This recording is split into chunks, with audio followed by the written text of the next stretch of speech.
కాటారం మండల కేంద్రానికి చెందిన గంటా జ్యోత్స్న ఎంబీబీఎస్ కోర్సు పూర్తయ్యే వరకు ఖర్చులు భరిస్తానని మాట ఇచ్చిన మంతని మాజీ ఎమ్మెల్యే పుట్టా మధుకర్ తన మాట నిలబెట్టుకున్నారు.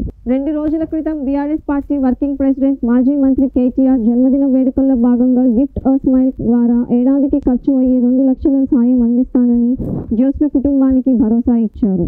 ఈ కార్యక్రమంలో ఆదివారం భూపాలపల్లి జిల్లా మొగుళ్లపల్లి మండల ఇస్తిపేట గ్రామంలోని శ్రీ లక్ష్మీ సాయి గార్డెన్లో గంటా జ్యోత్స్నకు మాజీ మంత్రి BRS party working president KTR చేతుల మీదుగా 2 లక్షల రూపాయల చెక్కును అందజేశారు. మాట ఇచ్చి తన భవిష్యత్తుకు బంగార బాట వేసిన మాజీ ఎమ్మెల్యే పుట్టా మధుకర్ బీఆర్ఎస్ పార్టీ శ్రేణులకు జ్యోత్స్న కృతజ్ఞతలు తెలిపారు.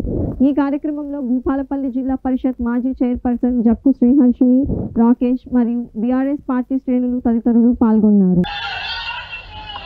కేటీఆర్ గారి జన్మదినాన్ని పురస్కరించుకొని మంత్రి నియోజకవర్గంలో బీఆర్ఎస్ పార్టీ నాయకులందరూ మన ఎంబీబీఎస్ అమ్మాయికి జ్యోత్స్నకు 2 సంవత్సరాల ఫీజు కోసం కేటీఆర్ గారు నా జన్మదినం పేదవాళ్ళ కళ్ళల్లో ఆనందం ఉండాలని వారి పిలుపును పురస్కరించుకొని మా వాళ్ళంతా 2 లక్షల రూపాయల చెక్కు 2 సంవత్సరాలకు 4 లక్షల రూపాయలు ఇవ్వడానికి వారు నిర్ణయించుకొని ఇవాళ వారి చేతుల మీదుగా ఆ అమ్మాయికి ఇస్తున్నందుకు చాలా సంతోషంగా ఉంది. ధన్యవాదాలు.